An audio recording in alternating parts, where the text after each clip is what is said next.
Attention, le tourbillon bleu sur ma gauche, la voiture numéro 14 a gagné un tour gratuit, la voiture numéro 14, bravo les filles, attention, c'est reparti.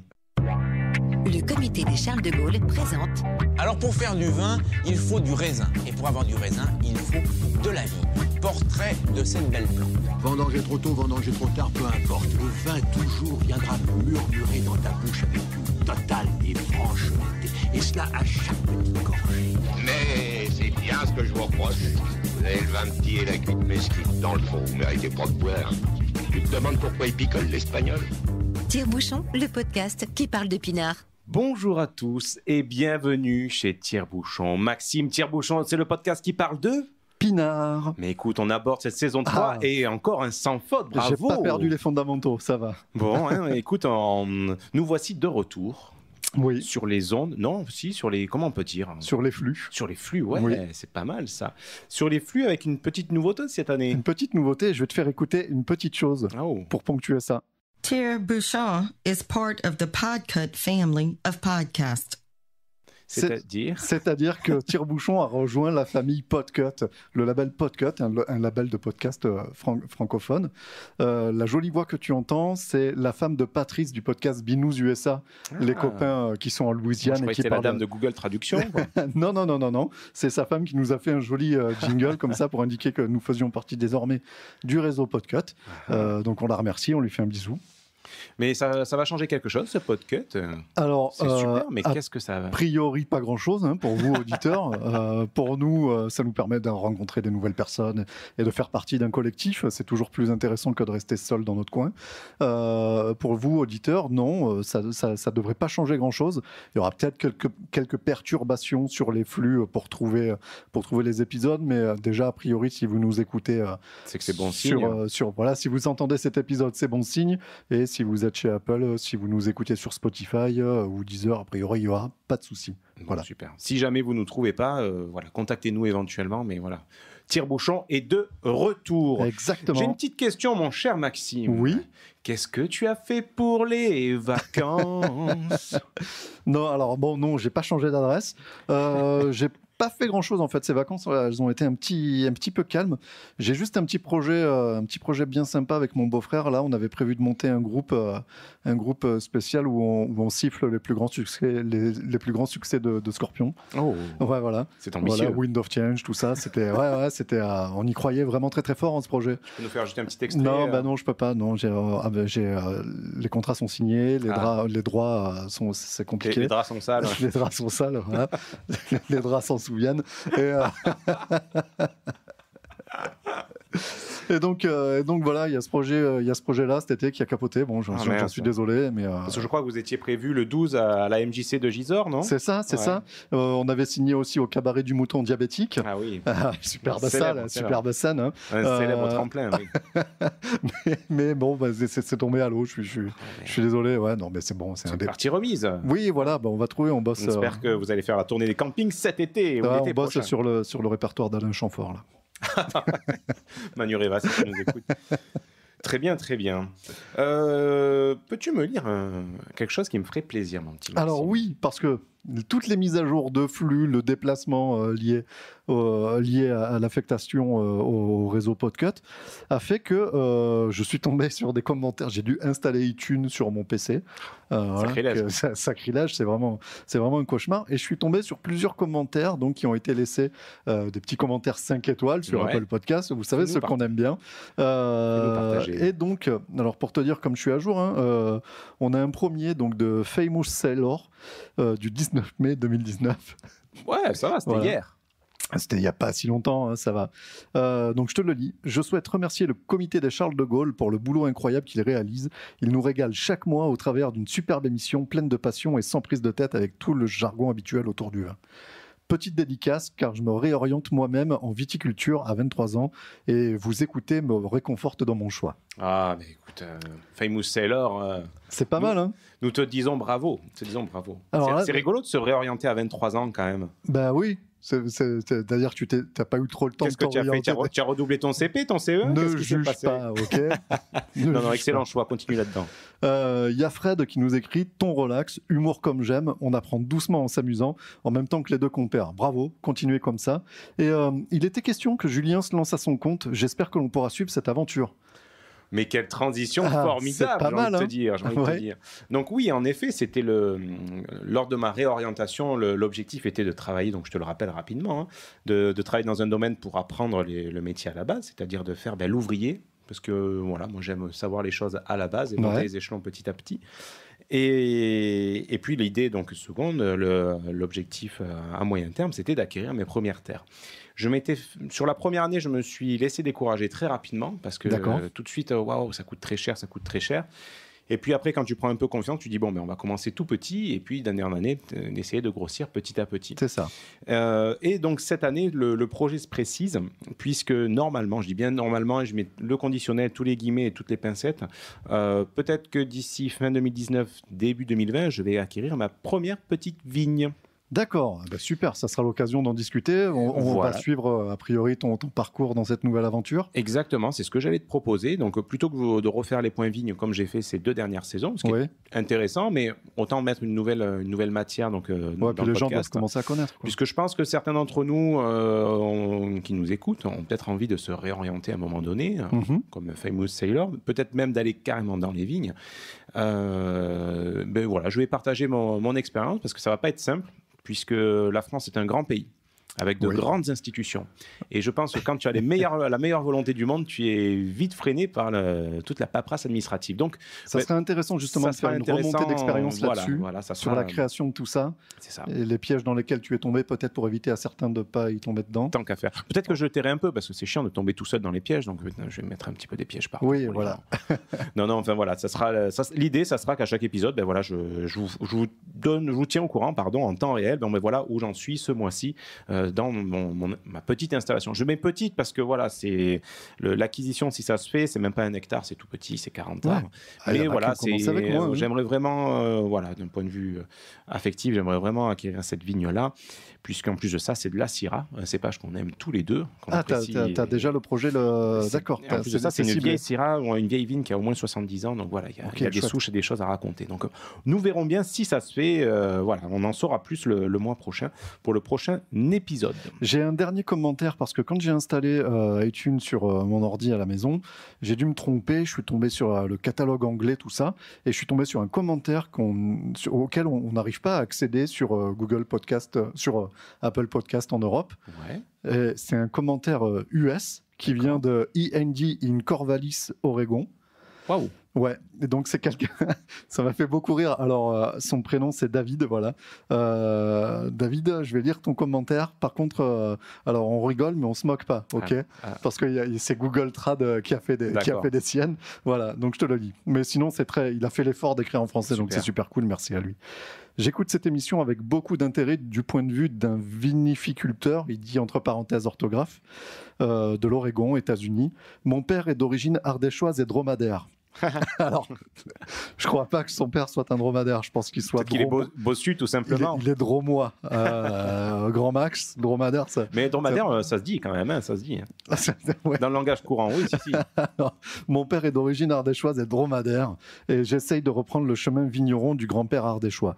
Ici, on est spécialisé sur le pinot noir, entre autres, mais votre podcast touche sur tous les sujets universels pour la vigne et la vinification, avec beaucoup d'humour et toujours plein de points de vue super intéressants.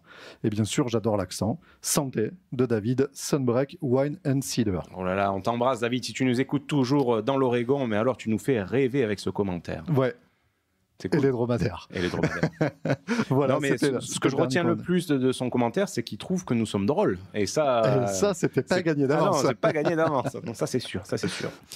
J'aimerais te parler des vendanges, parce que même si j'ai dit que je te parlerai pas trop de la vigne cette année, voilà, on est quand même en début de saison, on est au mois de septembre, et septembre, quand on parle de la vigne, on peut pas passer à côté des vendanges. Et cette année, les vendanges, elles ont été, mais alors catastrophiques. Donc bon, je te parle de mon point de vue. Donc à Estézargues, dans le Gard, dans les Côtes-du-Rhône, mais je pense que dans la France entière, ça a été très particulier cette année, dû à la sécheresse.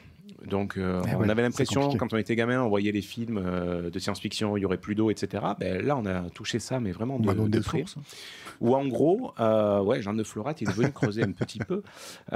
Concrètement, il n'y a pas eu de vraie pluie, donc digne de ce nom, utile pour la vigne, depuis le 26 avril. Ouais.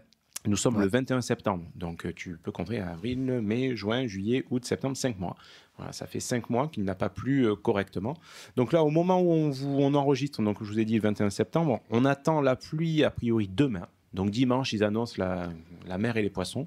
On verra vraiment ce qu'il en est. Parce que bon, s'il pleut, en effet, 60 ou 100 mm, ben, ça va inonder de partout parce que le sol est tellement sec, mon pauvre. Et oui, qu'il n'y a rien qui va rentrer. Et toi, à Sommières, en plus de ça, ça va dégueuler dans tous les sens. À Sommières, j'ai gonflé le Zodiac, moi. J'irai travailler en kayak. Je crois qu'on est bon pour une vie d'ourlade. Un petit épisode Sevenol et on va bien prendre l'eau, quoi. Et ouais.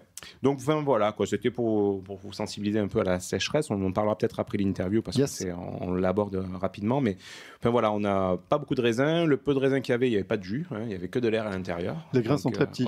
Les grains sont très petits et c'est pas top. Et l'avenir, il faut voir si ça se précise dans l'avenir. Est-ce que ce sont des épisodes ponctuels ou si ça va être des cas récurrents? Parce que à mon avis, si c'est récurrent, il va falloir repenser toute la filière d'un point de vue très profond.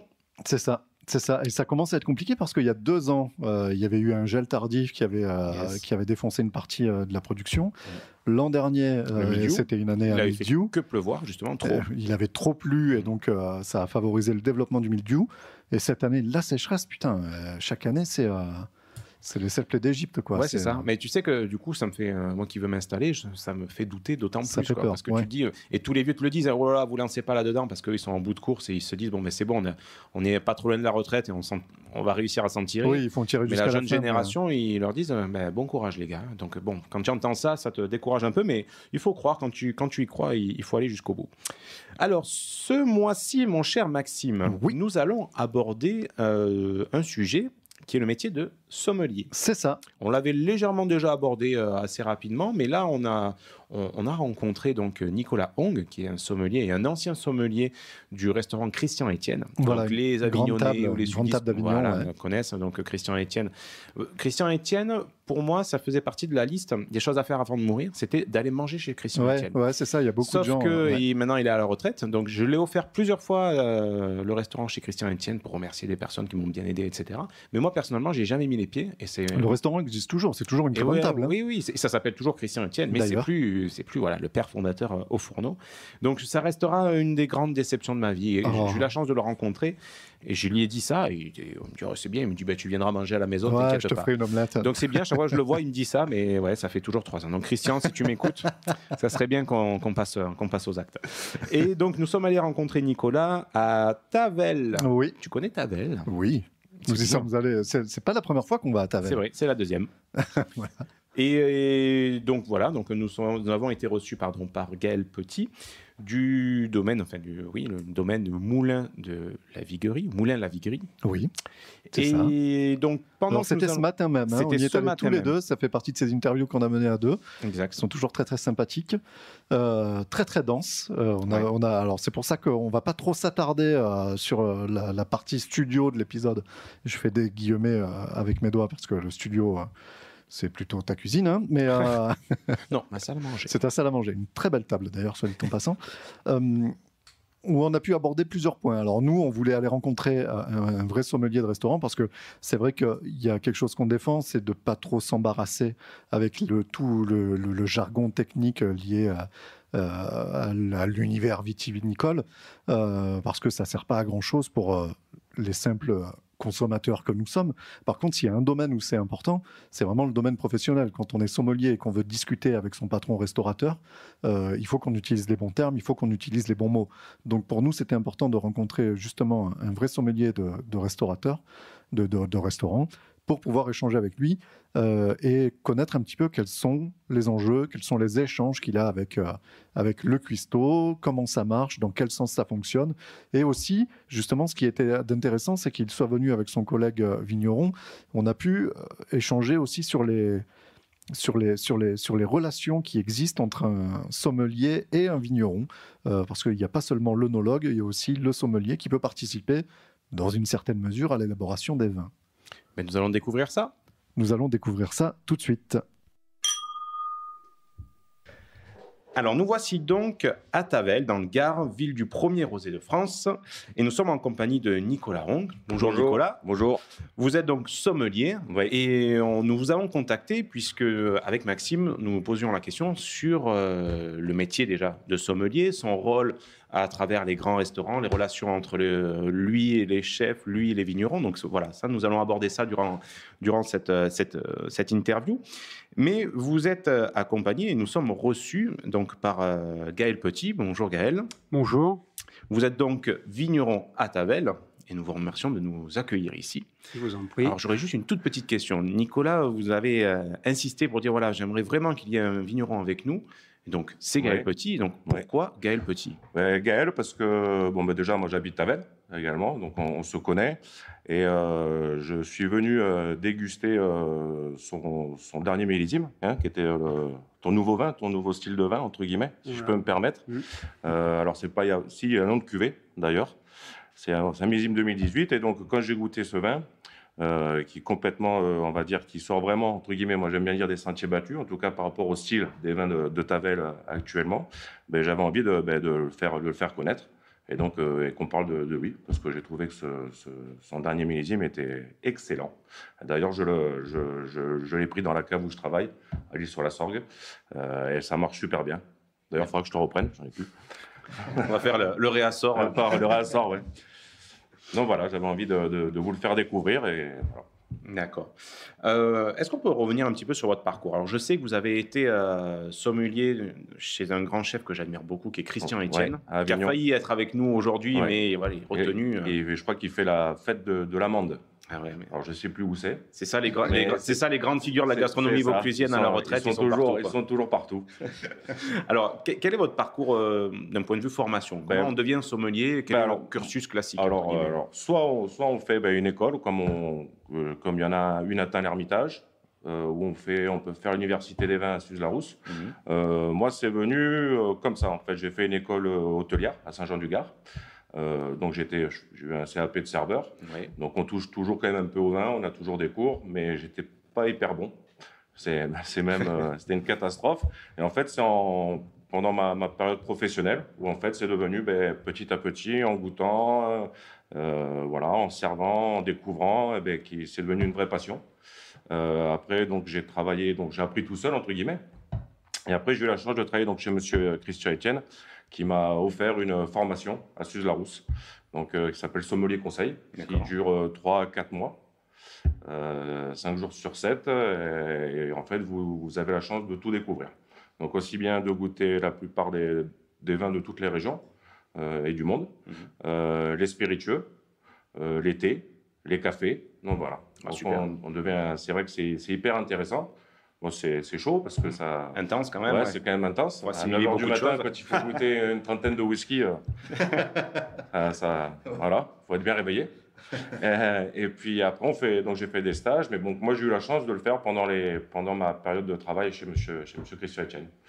Et voilà, ce qui m'a permis après, c'est vrai qu'après ça, quand on a appris tout seul entre guillemets et qu'on a la chance de faire cette formation, c'est vrai qu'on est un peu plus relax après par rapport quand on parle de vin, en dégustation, etc. Alors, j'aimerais vous poser une question par rapport à votre expérience chez Christian Etienne. Donc, en quoi consiste votre métier, donc le métier de sommelier dans un grand restaurant? Déjà de constituer la carte des vins, de gérer la cave, c'est-à-dire parce que c'est pas les sous du sommelier, c'est les sous du patron. Donc voilà, on a un budget. Alors moi, j'avais la chance avec Monsieur Etienne d'avoir vraiment une super liberté. D'ailleurs, c'est que je gérais de A à Z. Donc, si j'avais besoin de telle ou telle appellation, de tel ou tel domaine, je pouvais y aller. Il y a d'autres sommeliers où ce n'est pas le cas. Ils ont vraiment un budget, il faut vraiment qu'ils fassent très attention. Donc voilà, donc déjà, c'est gérer la cave, gérer, entre guillemets, les budgets. Et puis surtout, savoir ce qu'on va rentrer dans la cave par rapport aussi à la clientèle. Et puis bien sûr, peut-être qu'on en parlera plus tard par rapport aussi à la cuisine du chef. Parce que le but, bien sûr, c'est d'avoir des références incontournables, entre guillemets, mais c'est aussi d'arriver à trouver des vins un peu comme ceux de Gaël, des pépites. Des pépites ou qui sortent des vins traditionnels. Et par exemple, d'arriver à les mettre sur la cuisine de saison ou la typicité des plats du chef. Alors là, pour moi, c'était bien sûr beaucoup de cuisine provençale. Le chef Étienne est très connu pour son menu tomate, son menu truffe. Donc voilà, c'était aussi d'arriver à trouver les vins qui allaient très bien aussi bien sur son tartare de tomate que sur un dessert à la tomate. Donc c'est vrai que c'est assez intéressant parce qu'on a la chance de goûter les plats du chef. Donc ça fait prendre du poids, mais il y a pire comme punition. C'est des bons kilos, ouais. Voilà. Et puis après, de déguster. Donc voilà, moi je faisais ça avec le chef. Il me faisait goûter les sauces ou même des plats, mais il me le faisait en petite quantité. Et puis moi, je faisais une sélection de vins et on goûtait ensemble. D'accord. Voilà. Et justement, du coup, parce que l'idée, c'est d'accorder les vins avec les plats du chef. Mais est-ce que, inversement, c'est possible? Est-ce qu'il peut arriver de dire, tiens, regarde, moi, j'ai un super vin, j'ai un truc... Est-ce que tu peux adapter ta carte en fonction? Alors oui. Alors moi, encore une fois, j'avais de la chance parce que oui, on pouvait le faire. C'est que nous, on faisait des menus pour les clients qui nous demandaient. Par rapport au vin, qu'est-ce que vous nous faites? Parce que souvent, c'est par rapport au plat, qu'est-ce qu'on déguste. Mais nous, ce soir, on veut boire un peu. Je dis une bêtise, en entrée, un Bourgogne blanc, donc à base chardonnay. Après, on veut une Syrah du Nord ou un Châteauneuf. Sur le fromage, on veut, un vin du Jura. Et sur le dessert, on veut un Maury. C'est nous qui faisions les plats. En fonction du vin. En fonction de... Donc on savait que sur tel style de vin, fallait un plat avec de l'acidité. Sur tel style de rouge, plutôt une volaille ou plutôt une viande rouge ou un pigeon, j'ai une bêtise comme ça. Si c'était une sauce cacao, on mettait une sauce cacao pour aller sur un ermitage parce qu'il fallait de la puissance. Par rapport au vin, il fallait de la puissance. Voilà, si on prenait un Maury, on faisait peut-être un dessert à base de chocolat et café.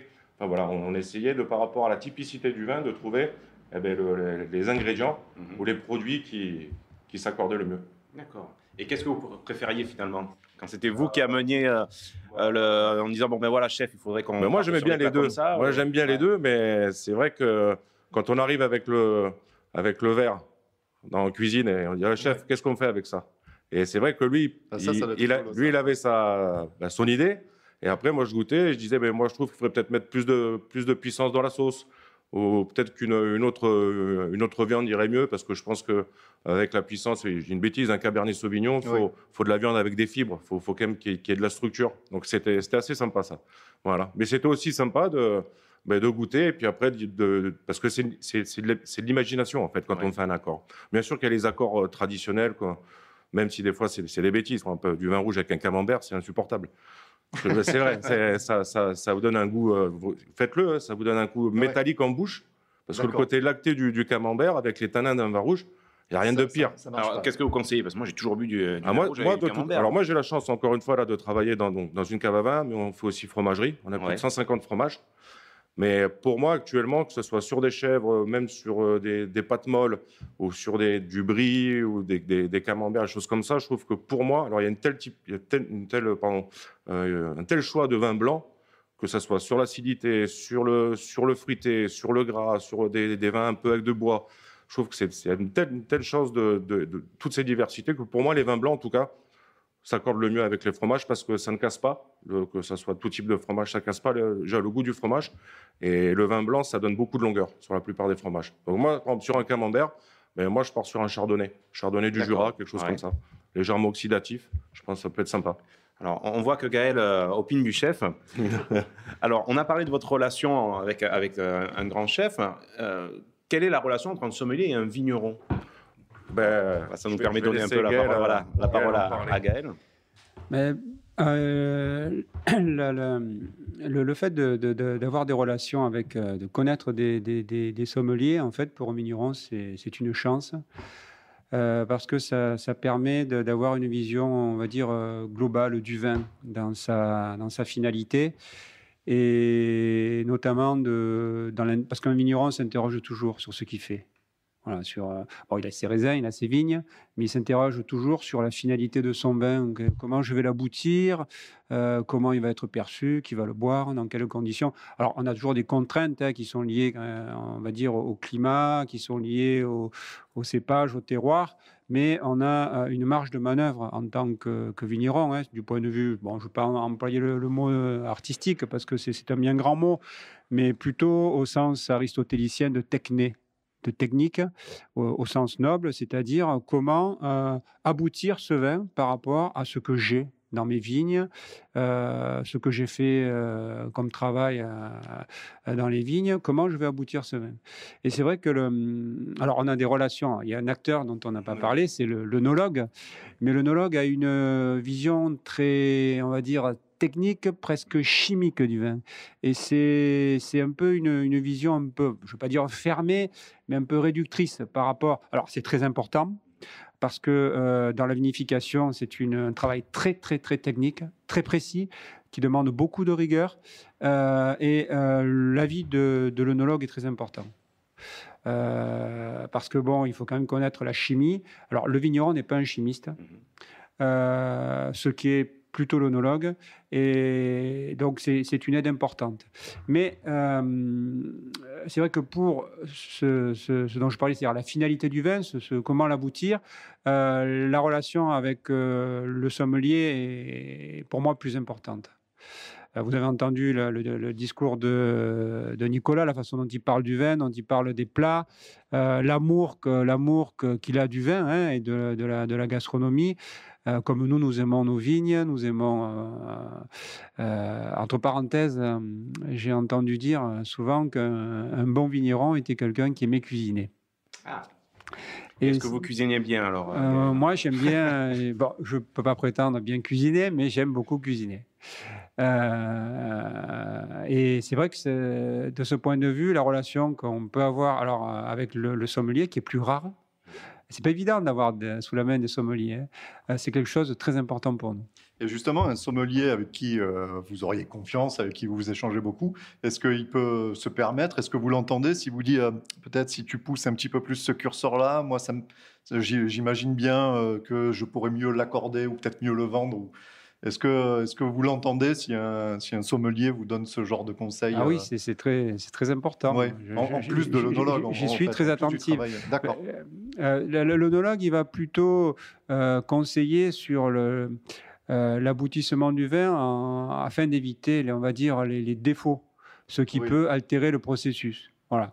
C'est ça, tout ce qui est stabilité donc au niveau, voilà. Dans les Mais en revanche, il faut surtout pas, un vigneron ne doit surtout pas se laisser enfermer dans ce point de vue-là, parce qu'on arrive à des vins trop techniques, trop presque même précis. Surtout, ce qui est important entre nous et le vigneron, c'est aussi qu'on arrive à dire, entre guillemets, au vigneron, parce que bien sûr qu'il n'est pas non plus tout le temps que sur le terroir ou dans les vignes, mais on arrive aussi à leur dire un peu le style de clientèle qui aime leur vin.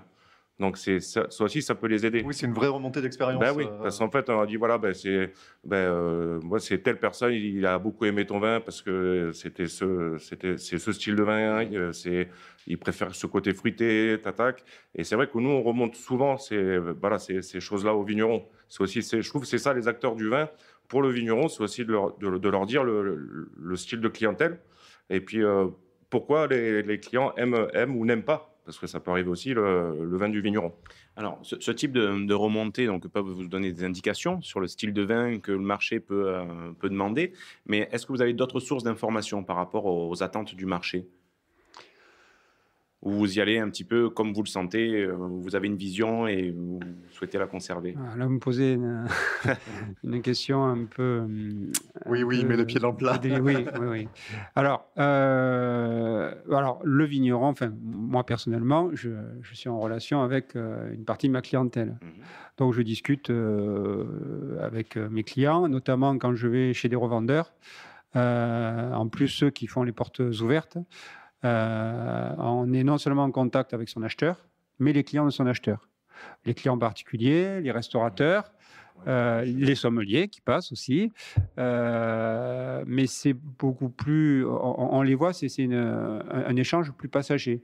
Mais c'est vrai que ça permet de rencontrer beaucoup de personnes, d'échanger sur les vins et surtout de défendre notre vision du vin, ce que moi je veux faire.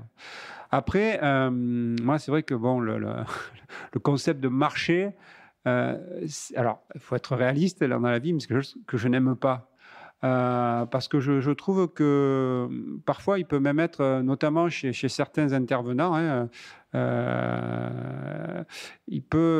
pour moi, certains avis vont à l'encontre du vin. Bon, on peut prendre, on va parler de Tavel. Aujourd'hui, c'est un cas type, hein, pour moi. Tavel, pour moi, c'est un grand rosé, c'est un grand vin, c'est un grand cru. Bon. Aujourd'hui, on a une pression, l'appellation a une pression, bon, elle est en train de se relâcher, énorme, sur le concept de vin blanc taché. Voilà. Alors, vin blanc taché, comment alors, je suis un peu alors, c'est pas au sens péjoratif que je le dis, c'est-à-dire, on est sur des choix, des processus qui veulent aboutir à des vins qui sont peu colorés, très clair, hein, peu alcoolisés. Bon, moi, à la rigueur, je préfère les grands vins blancs. Et pour moi, c'est vrai que cette façon de vinifier se rapprocherait plutôt des grands vins blancs. Bon. Et ce qui est intéressant dans le cas du Tavel et le cas du rosé, qui est une catégorie juridique, qui est encadrée par un règlement dit horizontal, c'est-à-dire qui réglemente tous les rosés. C'est qu'en intensité, je vais citer le cas simplement de l'intensité colorante. On peut aller quasiment de 0 jusqu'à 3. Sauf qu'aujourd'hui, on a complètement oublié qu'on pouvait aller jusqu'à 3. Parce qu'il y a une pression telle. Alors, je ne sais pas. Alors, c'est vrai c'est une mode. Il y a une mode. Il y a eu aussi un gros travail de certaines appellations qui ont fait un gros travail marketing, qui ont créé un centre d'études du rosé et tout. Bon, c'est pas le fruit du hasard. C'est pas c'est une démarche sérieuse. Bon, qui aboutit aujourd'hui à cela. Bon, sauf que si on prend le cas du Tavel, historiquement, c'est un vin rouge fin, léger, élégant. Et ces vins-là entraient dans c'était pas parce que dans les rosés, bon, il y a des définitions qui sont assez intéressantes dans le livre d'André Julien, Topographie du vignoble connu. André Julien était un œnologue et un négociant bourguignon qui, au début, fin 18e, début 20e, a écrit une topographie du vignoble connu. Okay. Et il parle du Tavel. D'accord. Et dans sa définition, en introduction, des vins rouge, blanc, rosé, il situe un peu il donne une orientation assez intéressante. Aujourd'hui, le Tavel, c'est un vin de macération courte. On ne produit que du rosé à Tavel. Donc, notamment, on se pose la question de réincorporer les presses. Oui. On a quand même des conditions climatologiques très précises, notamment avec du vent, par exemple. Donc, des degrés qui sont plutôt élevés. Donc, c'est vrai que, compte tenu de tout cela, mais automatiquement, on se retrouve avec des vins plus puissants, qui ont de la matière, plus charnus, en plus avec une variété de terroirs énorme. Alors, c'est vrai qu'on parle souvent de 3 grandes familles, mais dans les familles, il y a des sous-catégories par rapport aux variétés de sol, par rapport aux expositions. Donc, les combinaisons sont énormes. Et donc, le Tavel, ce qui est un vin de macération courte, avec des extractions de matière, aujourd'hui va choquer certaines personnes. C'est trop puissant, il y a trop... Oui, et voilà, pour moi, par exemple, c'est insupportable. Parce que je suis vigneron à Tavel. On connaît nos terroirs, on connaît nos conditions de production, on sait ce qu'on peut faire et on a envie de l'exprimer. Vous voyez ? Donc, à un moment donné, le marché, alors, c'est bien, mais est-ce que le vigneron n'est pas libre du tout de s'exprimer dans le marché ? Ou est-ce qu'il peut défendre un produit ? Vous voyez ? Donc, c'est pour ça que quand on parle notamment du Tavel, du marché, faire aujourd'hui des vins blancs tachés à Tavel, ça me paraît un peu compliqué. Vous voyez ? C'est presque une hérésie même. Quand on a du Mourvèdre, quand on a du Carignan, quand on a les Grenaches, un peu encore à la rigueur, des Cinsault, là, on voit le millésime de cette année, mais c'est allé très... Déjà, il y a un problème de pénurie d'eau, de déficit d'eau, et en plus, la concentration est allée très vite. Alors, ça veut dire quoi? C'est que si on rate le coche dans les 3 premiers jours où on a la possibilité de faire des vins légers, le reste, on ne le vend plus. Enfin, vous voyez, je pense qu'à un moment donné, il faut s'exprimer et défendre quelque chose. Non, on peut pas changer la typicité et la nature d'un terroir et des cépages à un moment donné. On va jamais demander aux Bordelais de faire des vins. Ils font à 15 degrés. Si là-bas il y a du Cabernet, du Merlot, c'est bien pour quelque chose. Donc on peut pas. On peut essayer de tout changer. Enfin, on peut essayer de tout bouger, mais il y a des choses qu'on ne pourra pas changer. Voilà. Moi, je suis très content que vous abordiez le sujet, puisque là, on est à la sortie de l'été, et qui dit été dit rosé. Et autour de moi, chaque fois qu'on sortait un rosé à table, il fallait qu'il soit très clair, quasiment de l'eau avec un petit peu de couleur à l'intérieur. Et tout le monde me disait, mais moi, le rosé, il faut qu'il soit clair. Au plus il est clair, au meilleur il est. Et en tête, j'avais toujours le vin donc, de Tavel. J'avoue, j'avais cet argument, et encore 3 ans en arrière, je raisonnais de la même façon. Jusqu'au jour où j'ai goûté un vin de Tavel, donc, que vous connaissez, de domaine Mably, et là je me suis dit, waouh, c'est juste exceptionnel. Et la couleur, en effet, elle fait peur parce qu'on a l'impression qu'il va être très fort, qu'il va nous râper, etc. Mais alors pas du tout. Il y a des arômes qui se dégagent, mais il y a vraiment des choses à lire dans le verre, quoi. Mais c'est pour ça que moi, quand je vends du Tavel dans la cave où je travaille, parce qu'à côté j'ai les Côtes de Provence, j'ai beaucoup de Provence, parce que les gens, c'est vrai qu'ils boivent ça l'été, mais je le vends comme un Tavel, pas comme un rosé. D'accord. Vous voyez ce que je veux dire? Ouais. En tant que sommelier, moi quand je le vends, c'est en tant que Tavel. Et après on parle de la typicité, de l'intensité ou de la couleur du vin, mais je vends en tant que Tavel. Alors que les autres, c'est sûr, je le vends en tant que rosé. Alors que moi, je vends Tavel pour Tavel. D'accord. C'est ça. Cru, vous vendez le cru. C'est ça. Oui, parce que ça a une plus-value gastronomique. Oui, exactement. Discours, quoi. Oui, parce que quand on en plus pour moi Tavel, c'est vraiment si là on repart sur la couleur, c'est du rosé de gastronomie. Oui, c'est pas alors bien sûr qu'on peut le boire à l'apéro. Nous on le boit tout le temps. Matin, midi, non, je rigole. Matin, midi, soir, entrée, café, dessert. Non, mais c'est vrai que c'est pour moi, si je dois faire des accords, même si on peut en faire avec des Provences, des vins beaucoup plus clairs, je trouve que le Tavel, il s'accordera mieux. Quand je parlais tout à l'heure du menu tomate du chef, je servais sur un des plats, donc il y en avait 5 plats, je mettais toujours un verre de Tavel à faire déguster aux gens. Parce que quand on fait un accord, bien sûr, il y a vin et mets, mais il y a aussi la couleur. Vous savez, quand on goûte un vin, on regarde d'abord la robe. Quand on mange, on regarde d'abord le plat. Et après, on va déguster pour voir les arômes, etc. C'est le même processus. Mais tout commence toujours par la vision, par l'œil. C'est ça qui va vous donner envie ou pas, de toute façon, à la base de manger. Donc là, voilà, si on peut dire quelque chose à nos auditeurs de ce mois-ci, c'est tester le vin de Tavel, n'ayez pas peur. Ça vaut vraiment le détour. Voilà. Et c'est pareil, il faut arrêter de regarder les degrés. Ouais. Les degrés sur une bouteille, à chaque fois, il y a beaucoup de gens qui disent combien il fait de degrés. Mais si un vin est bien équilibré, vous ne sentez pas le côté solaire. Moi, j'aime pas dire chaleureux ou alcooleux. Moi, j'appelle ça solaire chez nous. D'accord.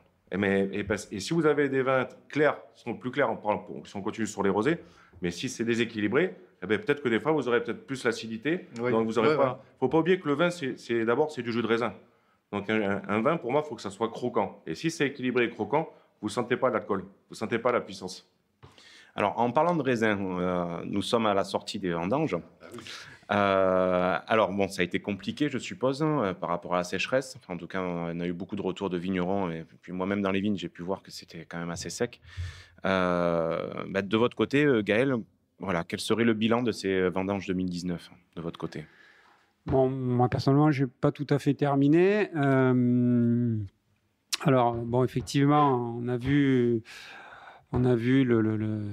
depuis un moment le déficit d'eau, parce qu'on attendait la pluie. Donc, on a observé les vignes. Moi, j'ai la chance d'avoir un vignoble plutôt ancien. Et c'est vrai que, alors, paradoxalement, les vignes se sont relativement bien comportées, notamment tout ce qui était en gobelet. Alors après, il a fallu faire des choix, hein, notamment sur la protection du feuillage, hein, des grappes du feuillage. Bon, par exemple, cette année, nous, on n'a pas du tout sorti les cimeuses. J'ai fait quelques parcelles à la cisaille pour aérer, par exemple, le dessous, hein, mais je n'ai surtout pas touché le dessus des vignes. Donc c'est vrai que là encore, il y a la qualité d'observation du vigneron qui est un des critères, pour moi, premiers. C'est la capacité d'observation du vigneron. Voir ce qui se passe et prendre le temps de regarder les choses. Et passer beaucoup de temps dans ses vignes. Ça, c'est important. De vivre avec sa vigne. C'est comme ça qu'on peut anticiper la vinification. C'est-à-dire que, bon, c'est vrai que le problème de la vinification, la vendange, ça va très vite. Tout va très vite. Ça va très, très vite. Donc, il faut être prêt. Mais en revanche, tout ce qu'on aura pu observer avant, ça permettra de prendre les décisions. On sait le raisin qui va arriver, on sait dans quelles conditions on va arriver. On sait que si le Mistral se lève, qu'on a des pointes à 100 km/h, on sait qu'on va avoir des concentrations. On sait que s'il pleut sur cette parcelle. Mais tout ça, on ne peut le savoir que si on a passé du temps avec ces vignes, si on a vécu avec ces vignes. Ça me fait penser justement, j'ai pu discuter avec des vignerons du Gard. Il a fait très très chaud dans le Gard cet été, on a battu des records de chaleur. Et c'était rigolo de constater qu'il y avait des parcelles qui avaient cramé. On se croirait déjà en plein août, en plein automne, hein, tout était marron. Mais c'était très cadré à des parcelles. Et en fait, donc on se dit c'est forcément l'action humaine. Et on m'expliquait que c'était ceux qui n'avaient pas trop fait gaffe à la météo et aux chaleurs qui allaient arriver et qui avaient traité genre 3-4 jours juste avant les grosses chaleurs. Et que ça avait fait un effet boule de neige et que ça avait complètement cramé leur passe. Après, de ce point de vue, les meilleurs vignerons peuvent se tromper aussi. Hein. Ah non, voilà. Mais c'était pas une critique. Mais c'est vrai que même quand on est attentif, vigilant, bon, des fois, il y a des choix. Qu'est-ce que je fais, quoi. Oui, c'est compliqué. Ce que tu disais, c'est que ça va vite. Voilà, sans parler aujourd'hui, par exemple, on a des contraintes de lutte contre la flavescence dorée, bon, notamment l'insecticide qu'on utilise, enfin, le seul insecticide qui en agriculture biologique a été autorisé en flavescence dorée, à certains endroits, a fait beaucoup de dégâts, quoi. D'accord. Ça, la flavescence, on peut le rappeler, c'est une obligation préfectorale. Oui, parce qu'en fait, bio, pas bio, voilà, on vous oblige. Ouais, c'est bon, ça, c'est alors. Ça rappelle un peu, bon, à une échelle moindre aujourd'hui encore, parce que bon, c'est pas ce que ça va donner, mais ça rappelle un peu ce qui s'est passé avec le phylloxéra, hein, il y a une centaine d'années. Il y a des gens qui se sont battus à cette époque-là parce qu'ils ne voulaient surtout pas que les mesures préconisées par l'État ne soient appliquées dans leur vie. Il y a eu des luttes physiques entre l'armée, les gendarmes et les vignerons dans des parcelles. Donc ça, c'est un problème qui n'est pas nouveau non plus. On en parle aujourd'hui dans la presse, c'est plus calme aujourd'hui, mais bon, c'est fait partie de notre histoire aussi. Et pour en revenir sur les problèmes de chaleur qui sont récurrents, on parlait tout à l'heure du Bordelais.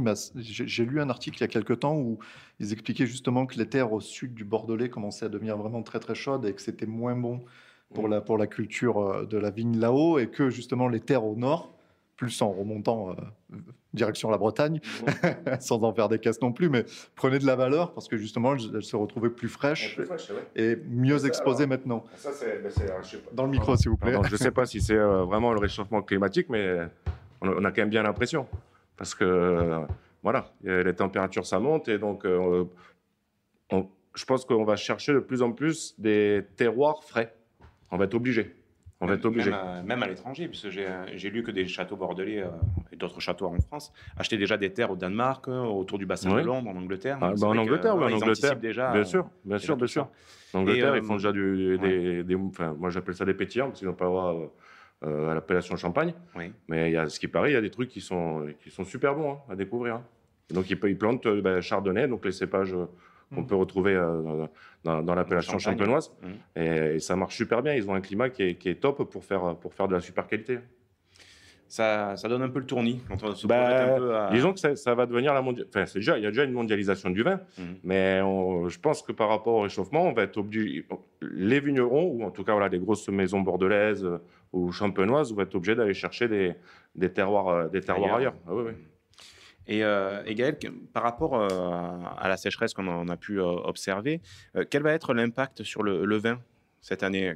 Le fait qu'il n'y ait pas eu beaucoup d'eau, beaucoup de chaleur, qu'est-ce que ça peut apporter à un vin, à une vinification? Alors, au niveau du poids des baies, c'est faible. Ouais, Donc déjà, c'est tout petit, le premier élément, qui est le plus, on va dire, tragique, là, c'est que la récolte va être très faible.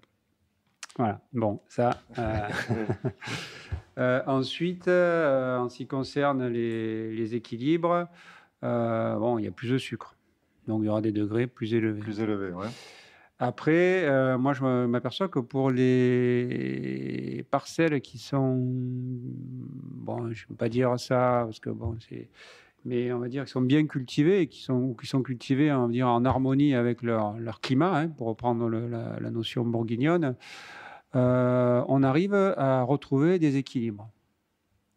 Après, c'est vrai que ça peut être des équilibres qui vont surprendre peut-être certains consommateurs. Mais après, la question de savoir si le consommateur il est prêt à suivre un cru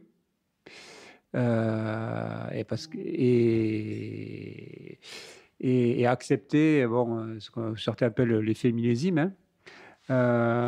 Et là, j'en reviens à la capacité du vigneron à s'adapter à son environnement, à ses contraintes et à la condition, bien sûr, qu'il le connaisse. Donc, bon, pour moi, je suis quand même assez... bon, je reste quand même optimiste parce que je pense qu'un vigneron qui connaît très bien son vignoble arrivera toujours après. En revanche, la contrainte, elle peut être d'ordre économique. Voilà, parce que bon, on ne peut pas augmenter les prix de manière exponentielle.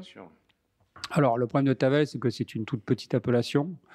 Bon, pour moi, qui ne se vend pas assez cher aujourd'hui, parce qu'on est en dessous des coûts de production, si ça continue comme ça. Donc, c'est vrai que si on veut pouvoir continuer à cultiver de la vigne à Tavel et à vinifier, bon, il faut revenir à un authentique travail de vigneron. Un peu oublier l'approche trop, on va dire, technologique, peut-être des vins, se pencher plus sur l'agronomie. De toute façon, le point essentiel du vigneron, c'est l'agronomie, sa connaissance de l'agronomie. Après, le reste, bon, je l'ai dit tout à l'heure, ça vient après. On arrive toujours à réagir. Il y a un élément qui est important, c'est que pour les vendanges, il faut se tenir prêt de plus en plus tôt. Oui, quitte éventuellement à commencer des vendanges en sous-maturité. Parce qu'une sous-maturité, on peut toujours la travailler. Une surmaturité, c'est plus difficile. Et quand on a un peu passé la limite, bon, ça devient difficile. Donc, c'est-à-dire que les vacances d'été, c'est terminé pour les vignerons. À partir du 15 août, il faut être prêt. Et justement, pour continuer sur le sujet qu'on évoquait, la chaleur, tout ça, est-ce que si vous aviez de nouvelles parcelles à planter ou des parcelles à replanter, est-ce que vous opteriez plus pour justement du gobelet, de la taille gobelet, plutôt que du cordon de Roya, puisque ça se tient mieux? Moi, personnellement, bon, c'est vrai qu'il y a une partie du vignoble à Tavel où il ne devrait y avoir que du gobelet. Ouais. Celles qui sont exposées au vent et à la lumière. Ensuite, c'est vrai que la partie, on va dire les bas de pente, après, ça peut se discuter sur un palissage. Parce qu'il peut, bon, il a fait chaud cette année, mais on peut avoir aussi des saisons très humides aussi. Parce que c'est pas parce qu'il a fait chaud aujourd'hui qu'on doit oublier qu'on peut avoir des millésimes très pluvieux. Donc, il faudra quand même rester réaliste. Donc, je pense que tout ce qui est éboulis calcaire, notamment ce qu'on appelle, parce qu'on a un peu travaillé avec Georges Truc sur la redéfinition, la dénomination de nos terroirs, donc ce qu'on appelle sur la vallée du Malavant, ce qu'on pourrait appeler la vallée du Malavant, ou la combe du Malavant, mais plutôt la vallée du Malavant, parce que c'est plus qu'une combe, c'est une vallée, hein, où on a un massif urgonien, et sur ce massif, on a de très beaux éboulis calcaires, là, que vous pouvez voir derrière vous, avec de très, très beaux argiles. Donc là, il y a des choses très intéressantes. Mais c'est vrai que pour moi, le cordon de Roya là-dessus, il faudrait peut-être oublier, quoi, parce qu'on prend de très gros risques. Et il n'y a pas... D'ailleurs, quand on le voit le matin vers 5-6 heures au mois de juin, juillet, il y a très peu de ressuyage ou quasiment pas dans cette partie-là. Alors que quand on regarde le bas, on voit les rosés, alors que là, on en voit très peu. Donc, c'est vrai que pour moi, le gobelet sur ce terroir, c'est beaucoup plus prudent, quoi. D'accord.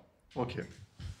Et par rapport à vos vieilles souches, vous disiez que voilà, les vieilles parcelles, c'en était bien tiré par rapport à la chaleur de cet été. En quoi une vieille souche arrive mieux à lutter qu'une jeune souche? Là, c'est d'un point de vue plus agronomique.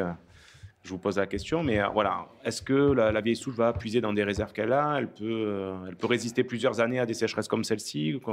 Alors bon, ce serait à répétition. Je ne suis pas certain qu'elle puisse, à un moment donné, le manque d'eau, un être vivant a besoin d'eau. Hein, donc, ça peut. Mais la vieille souche est mieux installée que par rapport aux racines. Par rapport notamment au système racinaire. Donc c'est vrai qu'elle est beaucoup mieux installée et donc elle a beaucoup plus de ressources que. Après, bon, le problème notamment des jeunes plantations, bon, que ce soit de la complantation ou des jeunes plantations, c'est que ça exige un très gros travail. C'est-à-dire qu'il faut y aller à la pioche et à la main, quoi. À l'ancienne. Revenir à des méthodes qui ont fait leur preuve. Si vous mettez des complants, si vous plantez des vignes et que derrière, vous ne pouvez pas tout piocher, bien sûr. Dans des années comme cette année, ben vous le perdez. Donc on en revient au problème du prix du vin, au problème du coût de production. Il faut que le consommateur ait conscience que certains crus ne peuvent se vendre qu'à un certain prix. Sinon, en amont, on ne peut plus faire le travail. Bien sûr. Mais quand on a les moyens de travailler, de pouvoir le faire, on arrive quand même pas à sauver le végétal, parce que bon, mais à permettre au végétal de s'installer. Il y a des vignes où il a fallu, enfin, des souches où il a fallu tomber des raisins parce que les souches ne pouvaient pas supporter cette année leurs fruits, quoi. Sur des jeunes vignes plutôt. Sur des jeunes vignes ou certains cépages. Ou faire tomber une partie de la récolte pour que déjà la vigne arrive à la supporter et puis que le raisin puisse aboutir. Pardon. Non, j'avais une question un peu plus légère et rigolote. J'en reviens au sommelier. On a vu à quel point les relations entre un chef et son sommelier étaient importantes et à quel point le vin allait dans la confection d'un repas. Ah ouais, c'est indissociable. C'est indissociable.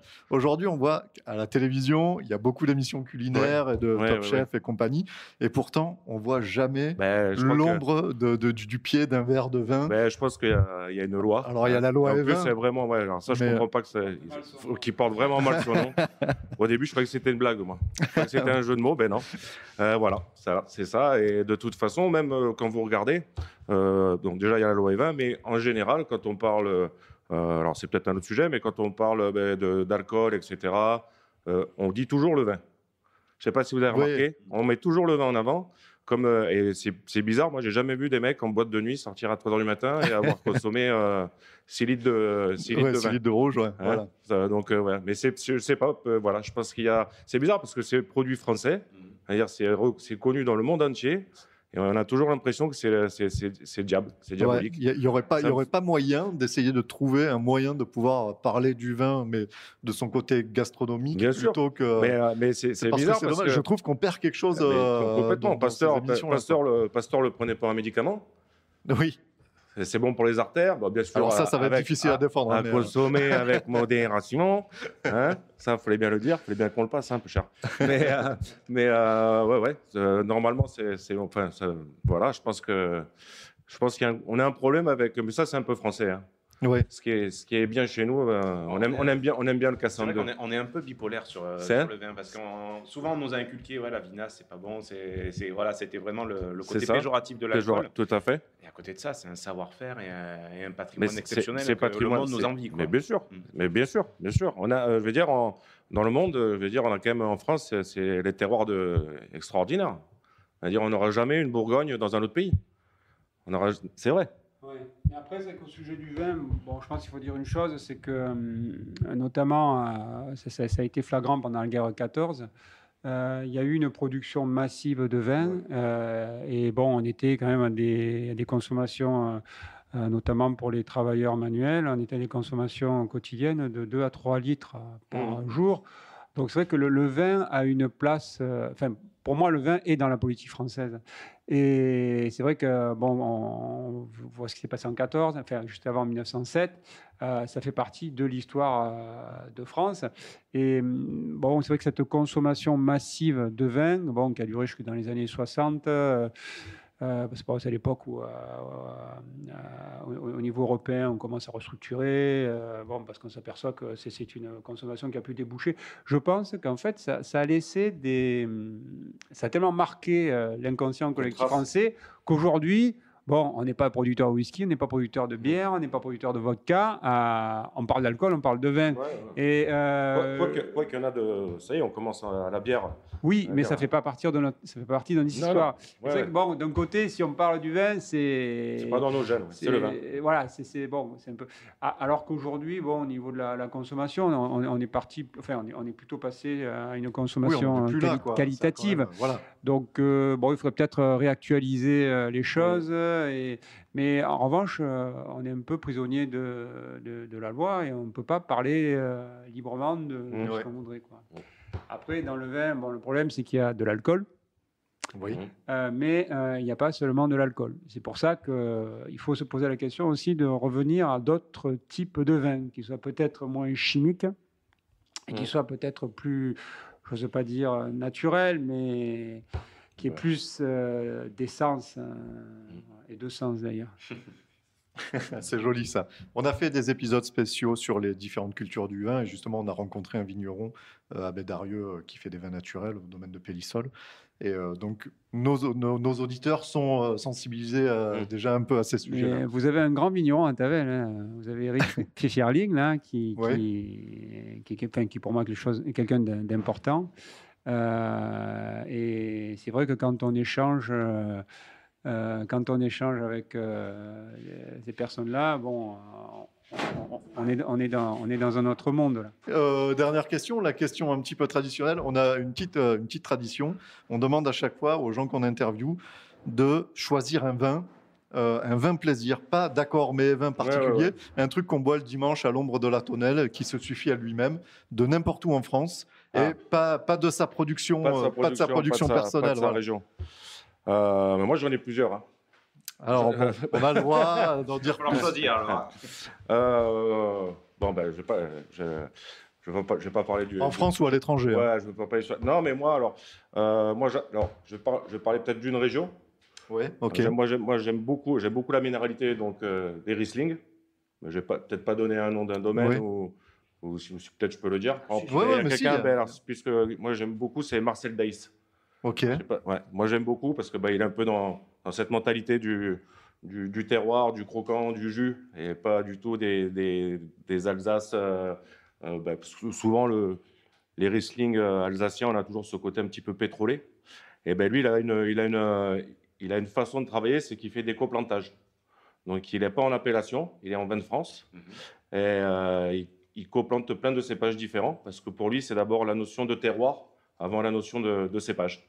Voilà. Et si un jour vous avez l'occasion de goûter, ça c'est top. À l'apéritif, c'est... Et justement, la coplantation, on avait été voir un vigneron qui était en biodynamie, Monsieur Coulon à Boronard, qui pratiquait ça, Mais avant, c'était comme ça à Châteauneuf. Il disait justement que c'était marrant parce qu'il arrivait à des dates de vendange quasiment identiques pour les différents cépages, parce que les vignes, les plants devaient s'entraider comme ça. Avant, c'était, il y avait beaucoup de parcelles comme ça à Châteauneuf. C'était même tout, presque tout. Avant le phylloxéra, tout était... tout était coplanté. Il y avait toutes les... Puis en plus, ils faisaient du provinage. Et tout ça s'est perdu peut-être maintenant, la rentabilité. Oui, il y a la rentabilité, puis je trouve qu'il y a une vision très cartésienne du vin, très analytique. Oui. On sépare tout. Même, je vois, dans la vinification, on y rafle, on sépare la rafle, on sépare tout. Même les bourbes, aujourd'hui, on filtre les bourbes à part. Tout est... Et c'est vrai que cette approche très cartésienne, très analytique, pour moi, elle est un peu has-been, quoi. Je trouve qu'il faut revenir à une vision plus globale, plus entière des choses. Prendre un peu de recul, quoi. Pas aller dans la micro-analyse, mais plutôt macro-analyse. Bon, on parle de crise de la modernité, je pense que c'est pas par hasard. Ouais, ok. Il y a une pensée qui est trop dominante aujourd'hui, qui s'impose. Même, elle arrive à s'imposer par On fait comme ça parce qu'il faut faire comme ça. par la réglementation aussi, malheureusement. C'est une espèce de parkerisation 2.0. C'est ça. Non, mais on fait comme ça parce on a toujours fait comme ça. On cherche pas à vivre avec le produit, enfin ce qu'on a, et d'essayer de sortir le meilleur. On fait, c'est comme ça. Ben, pourquoi? C'est comme ça. Parce qu'on a toujours fait comme ça. Ah bon, ok. On ne cherche pas à aller voir un peu plus loin des fois. Justement, tout à l'heure, avant qu'on ouvre les bricots, on évoquait le Beaujolais. Il y a un mouvement là-bas avec plusieurs vignerons qui justement essayent de faire changer les choses et qui disent que le gamay... parce qu'à chaque fois, on entend que le Beaujolais nouveau, c'est dégueulasse. Mais le Beaujolais, c'est pareil. Le gamay, c'est super sympa. Le Beaujolais, qu'est-ce qui a fait que ça a eu une mauvaise réputation alors qu'un vrai Beaujolais, un cru du Beaujolais, un bon Beaujolais, un gamay, ça, on va dire gustativement, ça peut ressembler à des super bons pinots noirs. C'est énorme. Mais c'est que eux, c'est pareil, c'est le Beaujolais nouveau. Dès qu'on a entendu parler du Beaujolais nouveau, c'était... Voilà, ça leur a fait, entre guillemets, un peu mauvaise pub, alors que les crus du Beaujolais, c'est fabuleux. Et justement, il y a toute une génération là, qui sort et qui essaye de remettre l'église au milieu du village. On a commencé avec, Gaël en parlait tout à l'heure, de Marcel Lapierre, à Morgon. À Morgon, qui a été vraiment un prescripteur et quelqu'un qui a fait changer aussi les mentalités là-bas. Ouais. Donc moi, en tout cas, c'était le Riesling alors, pour mon vin Glou. Donc voilà. Et donc Gaël, un vin plaisir. Moi, aujourd'hui, à l'heure actuelle, je n'ai pas de vin précis, mais c'est vrai que je bois beaucoup de vin nature. Ouais. Et en ce moment, j'ai bu pas mal de Langlore, là. Parce que c'est vrai que je me refais un peu le palais. Et c'est vrai que, aujourd'hui, je suis plus sur ces vins-là. Ouais. C'est compliqué des fois. Moi, donc du coup, j'en ai dégusté quelques-uns. Il y en a qu'on dit des fois déviants. Je suis encore partagé en fait. J'ai pas assez éduqué mon palais. C'est vrai que la notion de vin nature, c'est un peu une facilité. Il y en a qui en profitent. Après, le vin nature, qu'est-ce que c'est le vin nature? Eric Fischer nous dirait que police et culture. Mais il y a des gens très sérieux qui dans la lignée de Lapierre, Jules Chauvet, quand même, il ne faut pas oublier qui est Beaujolais aussi. Il y a quand même toute une école aujourd'hui qui prend de l'importance et qui propose des choses vraiment très riches. Très riches aujourd'hui. Il y a les vins nature où on laisse faire, donc on ne touche à rien. Mais puis après, il y a les vins nature qui sont maîtrisés. Pour moi, c'est deux styles différents. Ouais, il y a deux styles différents. Il y a ceux où vraiment ils veulent un ferme. Alors après, est-ce que c'est nature de laisser pour que ça devienne déviant, Oui, voilà, c'est ça. On laisse aller les réactions. Sur les arômes, des fois un peu... c'est des défauts. Est-ce que et après, pour moi, le vin nature, c'est aussi c'est de laisser faire, mais de maîtriser. Oui. Il faut quand même travailler un peu, quoi. Bien sûr. Non, mais de ce point de vue, je vais revenir à Aristote sur la définition de la techné. Pour lui, la techné, ce qu'il appelle l'art, c'est le perfectionnement de la nature. Donc la techné n'est pas le fruit du hasard. Ouais. Donc c'est pour ça qu'elle présuppose de la part du vigneron une très grande connaissance de son vignoble, une très grande qualité d'agronome, une très grande rigueur de travail. Ça demande beaucoup, beaucoup, et ça Jules Chauvet le disait, ça demande une rigueur, je veux dire, c'est pendant les vinifications, c'est plus qu'un sacerdoce, quoi. Parce qu'il y a une technique qui est très, très, très précise. Ce n'est pas le fruit du hasard. Ça ne vient pas tout seul. Ça... On en revient à des débats qu'on a eus. C'est vrai qu'il y avait deux teams, deux équipes. Il y avait la team fruit du travail des hommes et la team intervention divine. Et moi, j'aimais pas trop la team justement intervention divine. Je dis non, il faut quand même qu'on sache ce qu'on fait. Et donc, ça me fait plaisir de vous entendre. Non, mais sachant de ce point de vue, on n'est pas dans la chimie. Enfin, la chimie, c'est la connaissance du vin. Mais on n'est pas dans la pharmacopée du vin. Non, bien sûr. Donc le principe, c'est comme zut là, j'ai oublié là, l'Oulipo là. la disparition, le fameux livre La disparition, Pérec. Ah oui, il écrit un livre. Donc, mais il le fait, quoi. Oui. Donc, ce qui veut dire qu'en étant très, très grand technicien de la littérature, bon, et non, là, il faut être sérieux à propos de ces vins-là, des plus grands vignerons de ce courant-là. Il y a des gens très sérieux. Oui. Et de très, très grands techniciens, mais pas au sens de la pharmacopée. Ah, ouais. L'idée, c'est de travailler le plus en amont dans la vigne pour ne pas avoir à intervenir chimiquement en cours de vinification. D'accord. Et ça, c'est un travail énorme. C'est de l'accompagnement, c'est de l'élevage. Il se lève la nuit pour aller voir les cuves et tout. Donc, oui. Voilà, je pense qu'il ne faut pas mettre tout le monde dans le même sac. Voilà. Très bien. Je pense que c'était une bonne conclusion. Ah oui, voilà, c'était le mot de la fin. Merci en tout cas à tous les deux d'avoir pris du temps. Merci à Gaël. On sait que vous êtes en pleine vendange, donc on vous souhaite bon courage pour terminer cette campagne.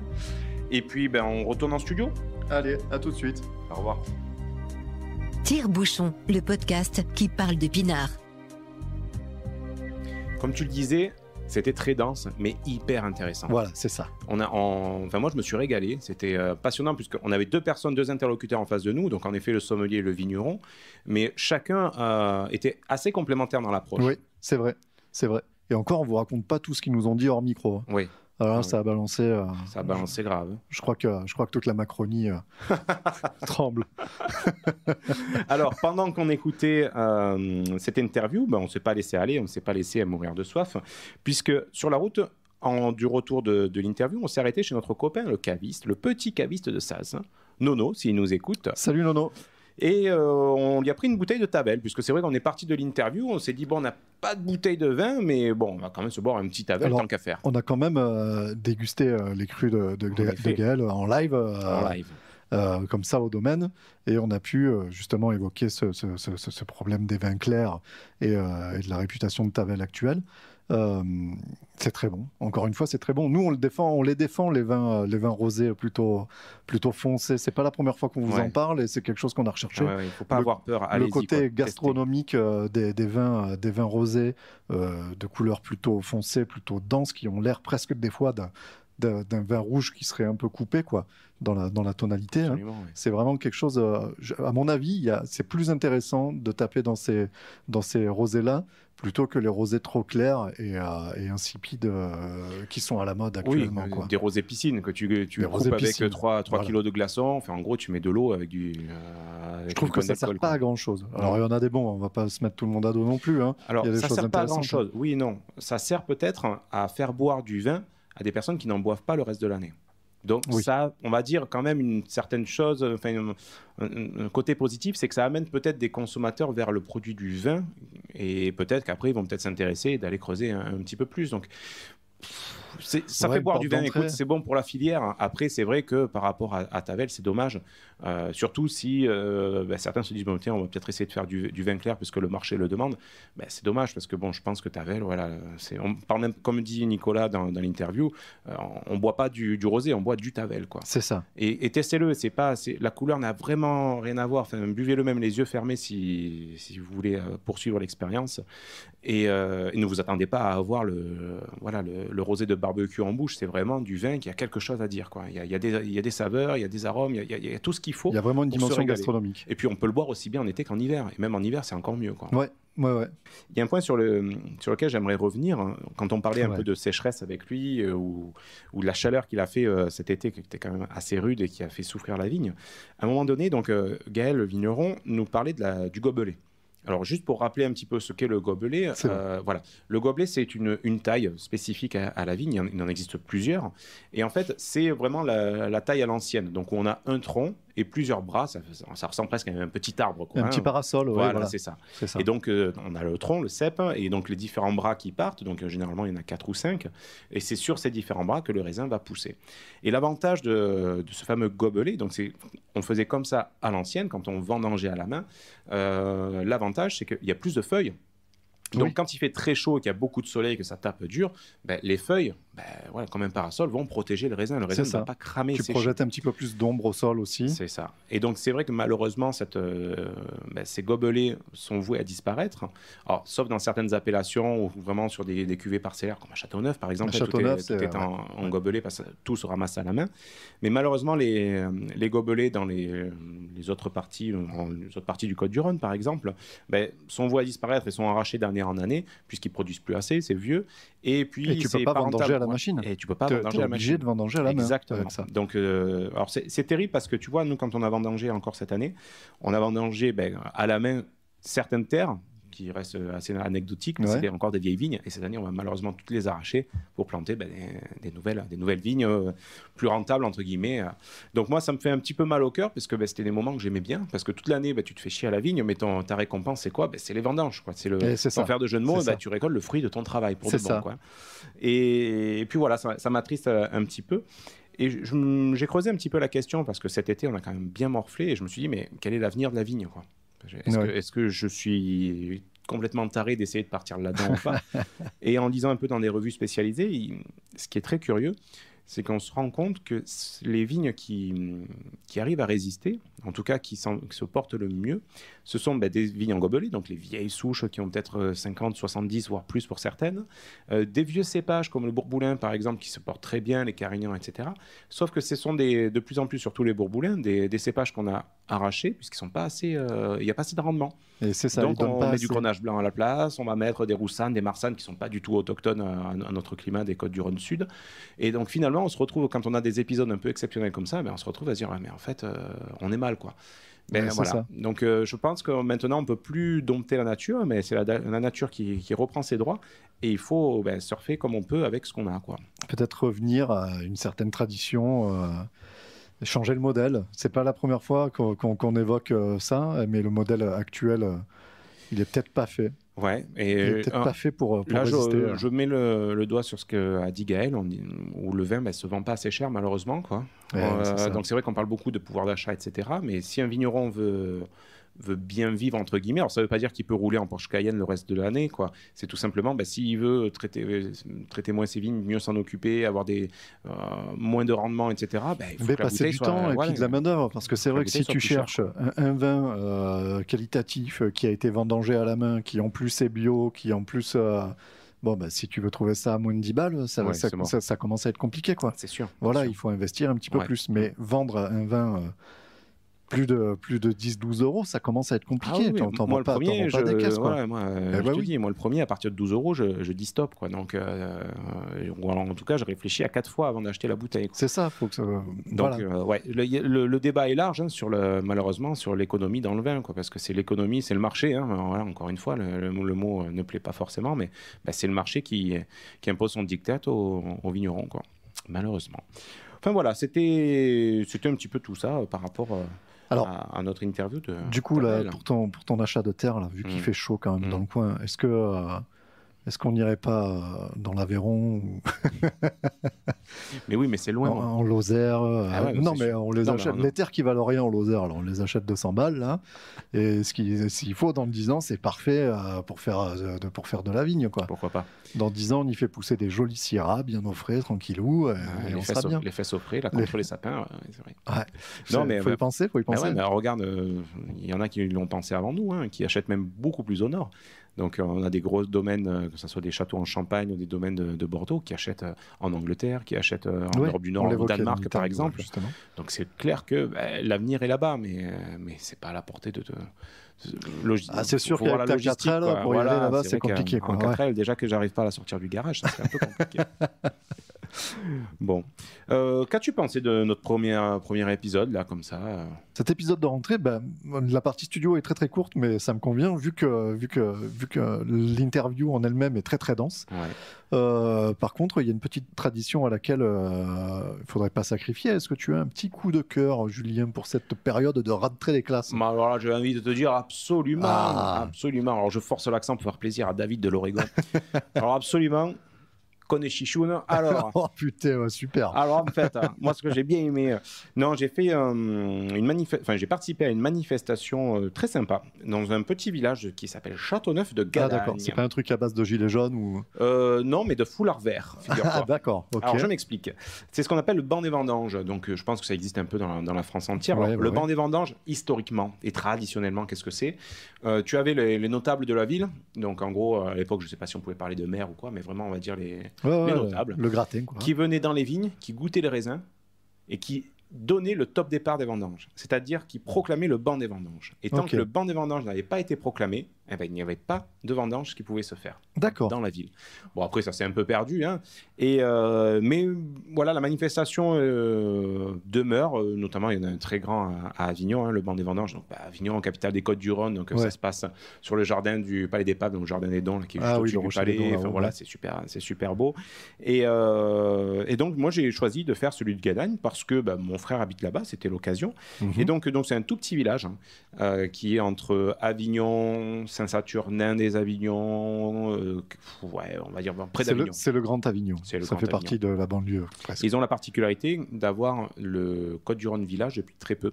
Depuis, je crois, si je te dis pas de bêtises, depuis 2014 ou 2016. Enfin, c'est hyper récent. Ouais.